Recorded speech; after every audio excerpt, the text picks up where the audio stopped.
அது முடிஞ்சு வந்தால் சன் டிவி பில்டிங்கில் ஆதித்யா டிவியில் ஒரு ஷோ. அடுத்து 2019 கோயம்புத்தூரில் நடந்த காலேஜ் கல்ச்சரல்ஸ், ரத்னம் காலேஜ், கற்பகம் காலேஜ், SNMV, சக்தி காலேஜ்னு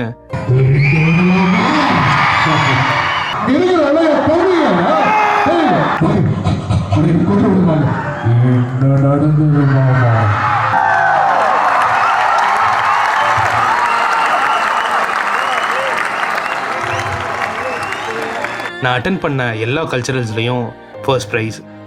நான் ஒரு பக்கம் க்ரோ ஆகும்போது பிரார்த்தனாவும் கோயம்புத்தூர் பேஸ்டு ப்ரொடக்ஷன் கம்பெனி நடத்தின பட்டிமன்றம் கான்டெஸ்ட் அட்டென்ட் பண்ணி நிறைய பேர் கூட கம்பீட் பண்ணி அவங்க எல்லாரையும் இம்ப்ரெஸ் பண்ணி அவங்களோட டீம்லையும் செலக்ட் ஆகிட்டா.